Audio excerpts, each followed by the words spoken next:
Another Monday. Good morning, my friend. I hope you're well. We just finished off a 5 segment series on understanding ourselves, right? We used kind of a Carl Jung based archetype system of the 16 different temperaments that's also found in Myers-Briggs Type Indicator, David Keirsey's temperament sorter, and so many others, right? And they have a tendency to blend. You've got Fire-B's, disc profiles, so on and so forth. So I hope that you went through that and you shared that with someone close to you, and perhaps there was some confirmation, some validation on your end, and also perhaps some discovery. So I'm like, oh, wow, I didn't know that about me. How can we get this far along in life and not, be so self-aware?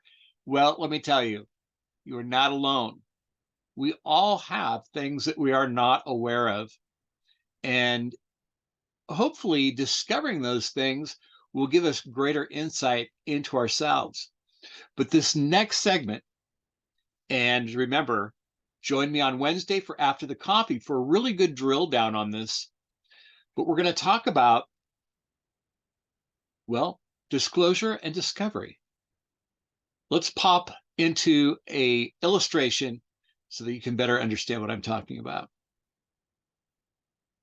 So here we are, self-disclosure and discovery. What does this mean? What it's all about?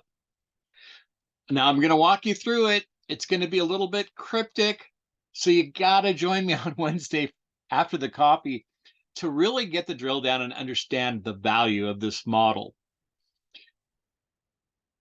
So we have this aspect of ourself, right, that we call open.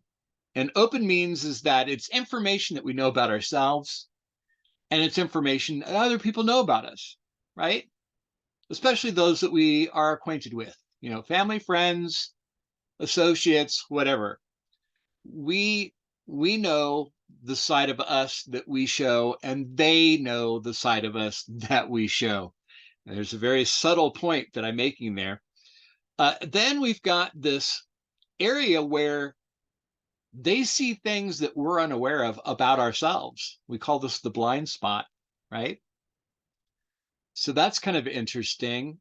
Maybe that they see us as being super talkative, and it's not something that we're fully aware of simply because we've been probably doing that our entire life. And that's just a basic example. And then we've got this next quadrant called the hidden. And these are the things that we know about ourselves, but other people don't know about us.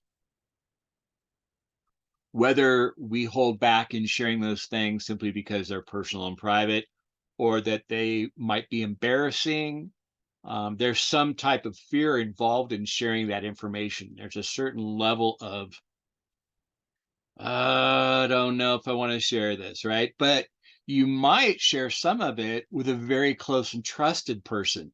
And when you do show that, it's really kind of a way of building trust. If I can give you this little secret and you can keep it a secret, then I know I can trust you.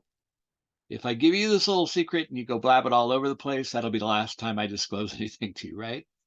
And then we've got this last quadrant, the unknown. These are things that we don't know about ourselves, nor do other people know about ourselves. Now, what could that possibly be?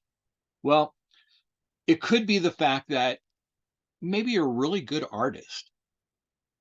Maybe you don't know because you've never got into art, but you get this set of paints and a canvas, and you signed up for some community art class or something, and you found it to be relaxing, enjoyable, and hey, you did a really good job when you were done with that picture. It was like, wow, I didn't even know I didn't know. Right?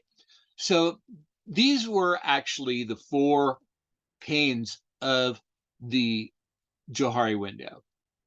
This was, what's a Johari window, right? Well, it was developed by Joseph Luft and Harry Ingram. and they were social psychologists back in the 19 mid 1950s.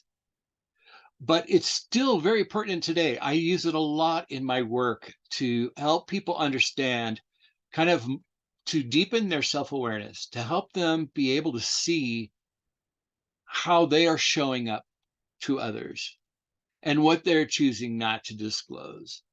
Um, but again, we don't have time on Monday morning cup of Joe to go drill down deep. So I'm going to go into each of these on Wednesday after the coffee, because we go, usually about 20 minutes or so. And I guarantee you, what you're going to learn within these four quadrants will have a significant impact on your growth, your insight. So, that being said, where's my cup of coffee? Um, have a great week. I hope to see you on Wednesday, and lead well, my friend. Mm.